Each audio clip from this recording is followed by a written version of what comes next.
Hello, my beautiful friends, and welcome to the It's Giving Mystical podcast. This is me, Kirsten, and this is your week ahead podcast, your week ahead forecast for the week of November 15th. And when I looked at the calendar, I went, ooh, November 15th. But what I meant was, ooh, November 13th, meaning like Friday the 13th. So it's interesting to me that this energy of this day had this vibe of Friday the 13th, even though it's the 15th. So that's like a little bit of a weird blip in the matrix. And I think it has something to do with this Taurus full moon. A Taurus full moon should land in our bodies as rest, as generative energy, as luxurious, like sinking into steadiness. But that's not really the vibe of this full moon. And I think it has a lot to do with how it's aspecting Uranus and how it's aspecting Pluto.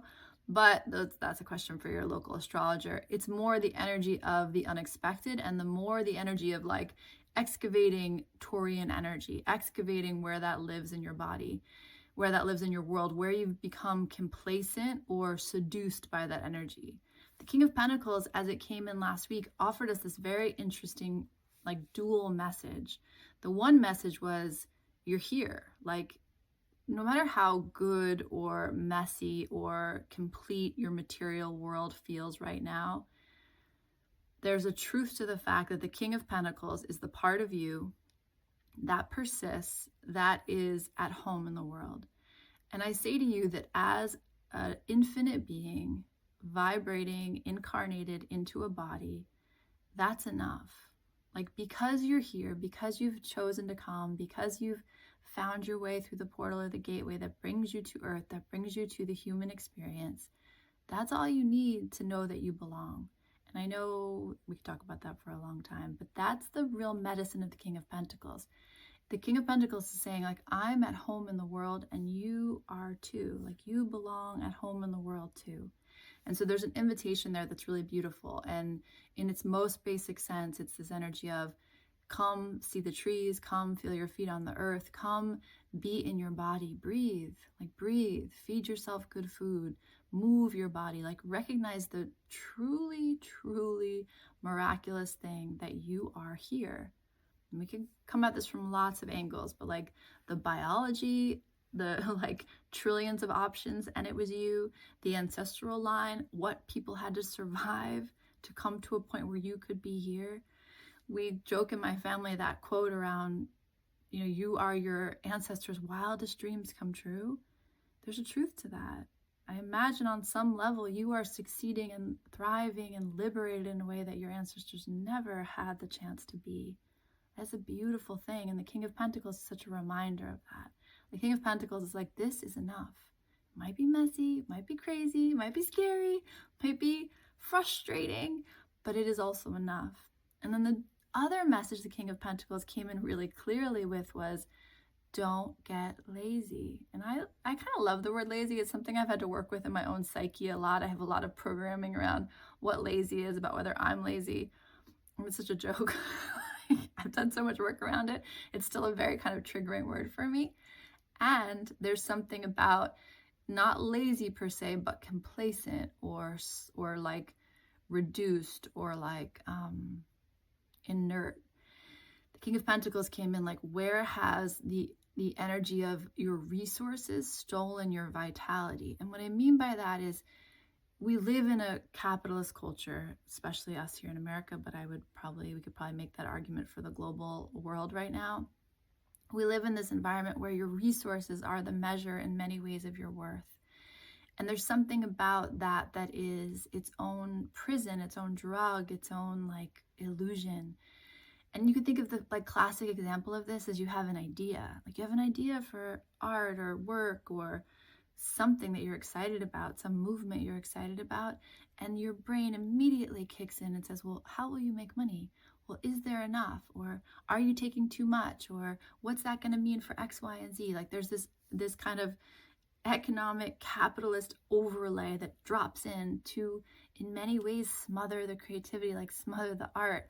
And Rick Rubin says this, Julia Cameron says this, like anyone who speaks about the artistic process will tell you, please, please, please recognize there's a time for evaluation. There's a time for the commerce of it all. And there's also a time to protect the art, to protect the impulse, to protect the movement, to protect the desire that wants to unfold into a creation, unfold into a movement, unfold into a shift in your environment or your reality. So the King of Pentacles kind of came in to remind you, and I would say that this Taurus full moon is kind of highlighting these aspects of where are you getting tight with your resources or getting tight with your energy in reaction to what you think your resources are. There's something about, even with this election, like a lot of what this has churned up is your privilege, my privilege, our privilege, and the ways that we kind of maybe want the world to be different, but then are really complacent and comfortable with our privilege, and and what's that movement back and forth? Where do we come to a point where we're willing to put those things on the line, where we're willing to not sell other people down the river for our momentary comforts? King of Pentacles is bringing that up as well. This Taurus full moon is bringing that up as well. This Taurus full moon also it's bringing like unexpected reactions, movements again, like relationships, dialogues into your environment in a way that's really beautiful. Personally, I reconnected with two women that I haven't spoken to in so long, and I can't tell you what it felt like. These are women I absolutely love and spent like beautiful chapters of my life with, and just life happens and you get to a point where you're like, wait, it's been 10 years. And to feel that connection as such a living thing still was like just very healing for me and just exciting. I was like, oh my God, I love these people and they're out there and they're part of my world, and I feel so lucky and grateful for that. So maybe this Taurus full moon cycle has brought new people or people you know, but maybe in new ways into your life. And that's really beautiful and just a gift and something to kind of recognize and open your arms to. But net, this full moon has been wild. Like, it's been a lot of energy, a lot of unexpected, a lot of wild energy. And sometimes that feels really liberating, and sometimes that feels really exhausting. And in all ways, it feels very activating. So it's, again, this dual message of keep your feet on the ground, look to the trees, like feel the pulse of life in your heart and in your body, feel the way that you are connected and hopefully regulated by the pulse of the earth and not the pulse of the news cycle or the pulse of the commentary, like come back to the earth. And at the same time, please begin to look closely at your scarcity mindset, your sense of abundance, your sense of what's possible, and the way that the kind of economic frame can infiltrate your desire, your movements, where you want to go in the world. It's not to say that we can like abandon the exchange metrics of this culture. Maybe one day we can, maybe one day soon we can, but for now there's a reality of it, right? And that's fair. But there is a sense of where are you comfortable enough that you could maybe begin to, the way I feel it is like uproot some of these things that aren't really serving the larger collective, because that's really what we're being called towards. We're being called to really step out of this individualized view of success, view of art, view of creativity, view of production, into a more collective mindset around, we really are not separate from each other. We really cannot feel free without the freedom of others. Like, just fundamentally, like, doesn't work with the laws of nature. So we come to the card I pulled for us this week, and I pulled for us the Sun. Oh, here. And the Sun is a really beautiful card. It's really interesting because I'm doing a creative project right now, and the image that came through to me was the sun, and I judged it. I was like, that's a boring one. Like, I know the sun, but obviously I have work to do with the sun, because the Sun card is the energy we're in this month. It is the energy of illumination. It's the energy of the solar plexus, of the joy, like joie de vivre, like here I am in a body. And that again is messaging that comes from us from last week of like, if nothing else, remember that you're here, and to breathe and to move and to eat and to hug and to touch and to like exist in a body really is a gift. And so where can you fully like appreciate that? Where can you lean into that? But also there's something about the sun energy that needs to be kind of like reconciled in our system right now. The solar energy is life-giving and is life-sustaining and is something that we, vitamin D, like seasonal depression, like we recognize that the sun has a very strong impact on our system. And it's interesting because when you look at tarot, when you work with tarot and you think about the challenge of the Sun card, it usually comes in this kind of like overheated sense. So too much exposure, too much heat, too much like solar plexus energy, like just too much. It almost like it can burn, like it can burn you out. There can be this like shriveling up, this drying up where there's nothing left, like the sun just burns too bright and all of that life-giving, life-sustaining energy turns into destruction. So that's like the most classic challenge of the sun energy.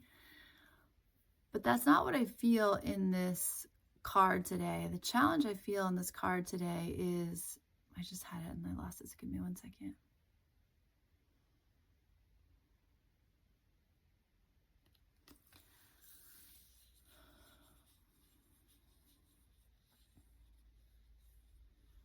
So it's like interesting energy that there's like two kind of threads to follow. The first thread is the sense of where you withdraw your light, like the sense of where it's not safe to be in your fullness, to be in your full presence. So there's this sense of like drawing back, like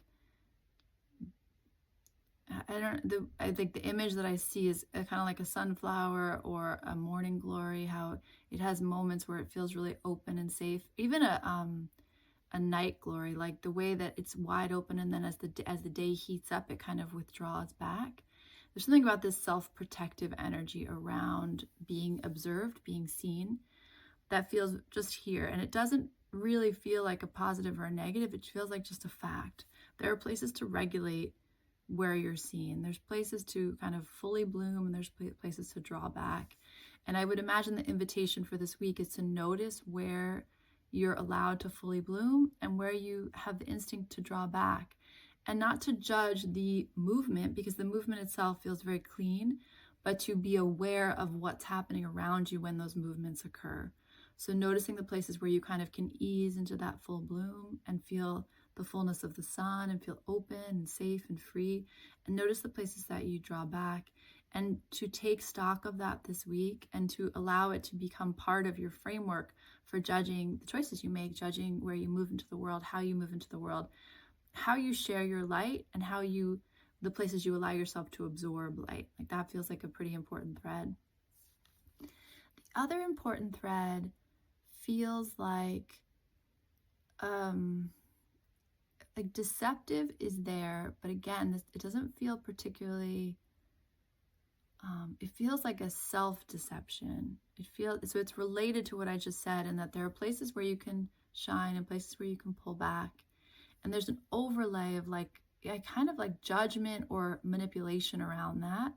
And I can't quite tell if that's coming from internal or coming from the outside in, but there's just this sense of like, when I draw back and when I'm allowed to be fully vibrant and open, and then the way that I'm using that, or the way that someone else is using that in a way that doesn't feel particularly clean, it feels a little bit deceptive, feels a little bit manipulative. And there's just something to kind of, it's like, it really does feel like this curiosity around moving into spaces, moving into relationship, and just kind of noticing what happens in your nervous system, what happens in your, particularly, I would really pay attention to your solar plexus. So what's happening when this tightens, and what's happening when this relaxes? Who's around you? What's around you? What's on your mind? Like what's happening in your body? What spaces are you in? And again, not to really judge it. The Sun card is not really a card of action. It's a card of existence, of observation, of being. And so there's something about this week that's kind of just saying, just pay attention to these movements into closure, and these movements into openness, and where they occur and who they occur with. And then noticing where that is, it's like, I can't quite get it, but like where that is used. So where that's either being kind of, like someone's manipulating you in that, or you're manipulating a situation in that. And I know that sounds confusing. I hope it's landing in a way that makes sense to you. The energy is clear though. It's like this opening, closing, and then there's this overlay of like suspicious behavior around that.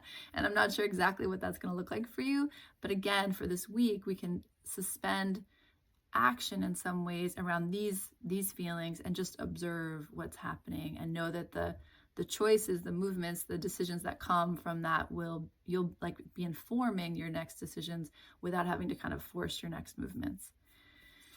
The sun really is a happy card, and there there is this energy of kind of victory. There can be this energy of gloating over your victory, which we all see that kind of happening in the collective. But there is something like the rightness of what is illuminated in this time. So the rightness of what you see, the rightness of what the world sees, and allowing maybe openness or spaciousness to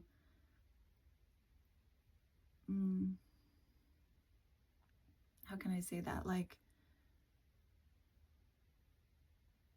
yeah, I guess that's the other kind of main chord in this.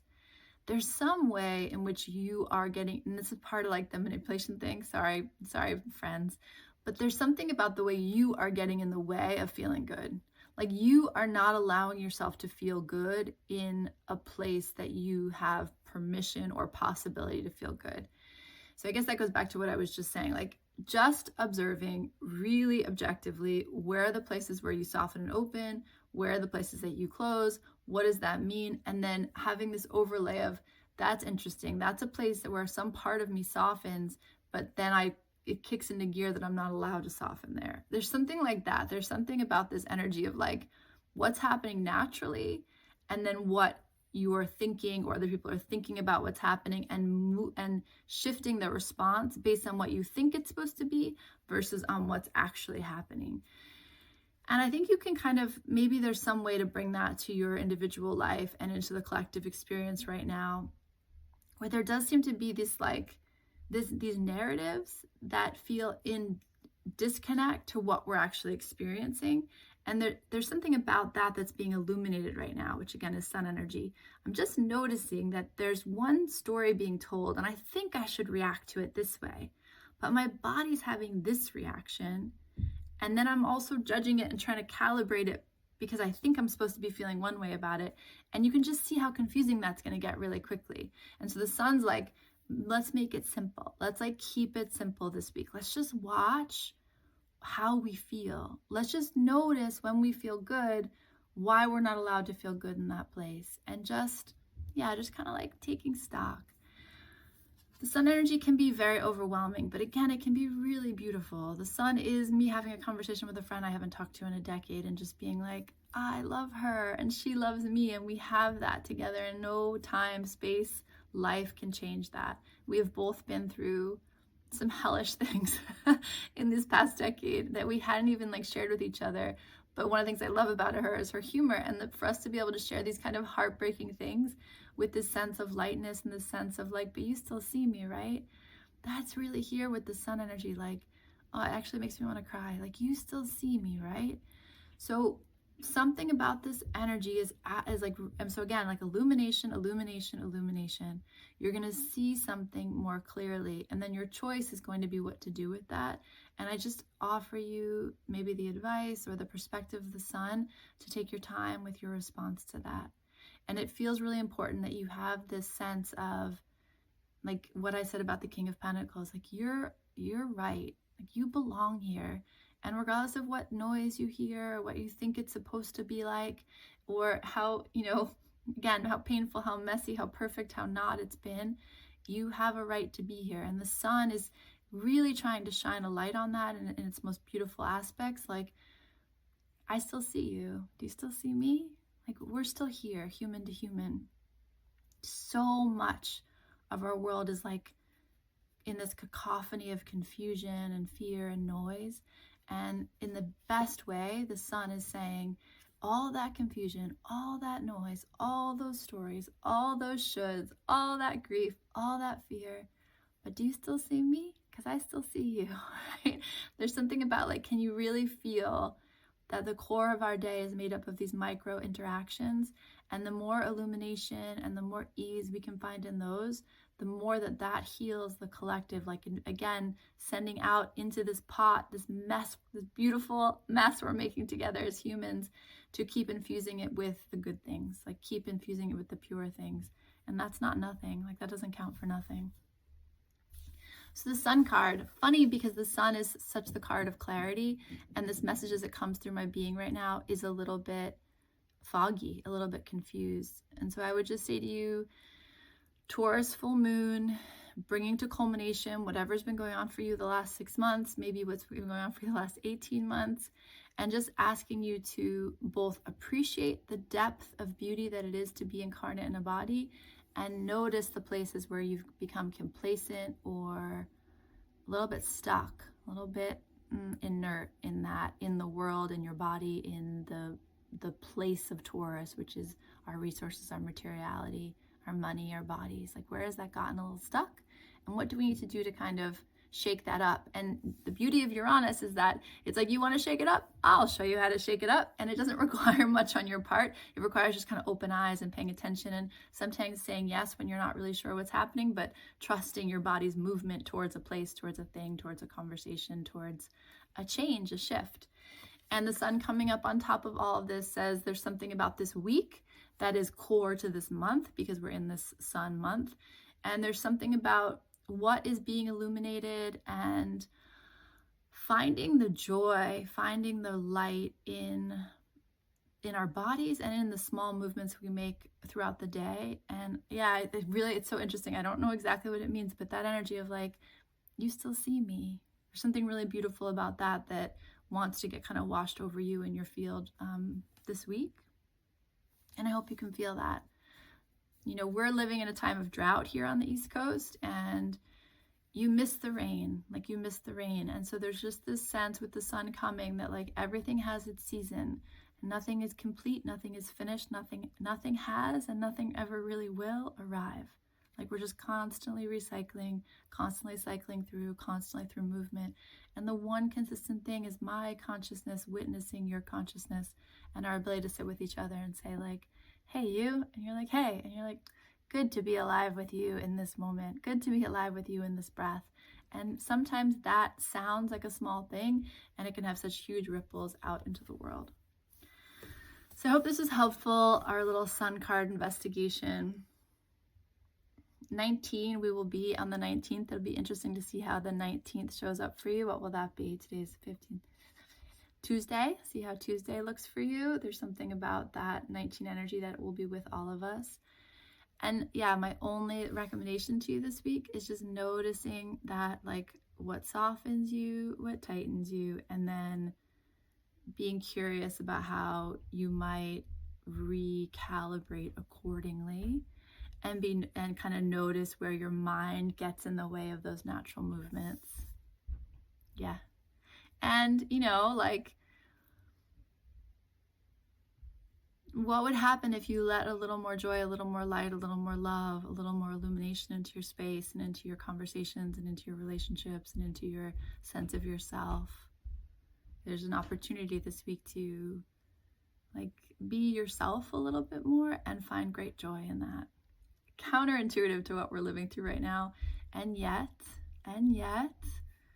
what do we really know after all, right? It's like, it really is breath to breath, moment to moment. And we will face life as it comes. Aho and amen. All right, so much love with you and for you, and God willing, in the world. All right, talk to you soon. Bye.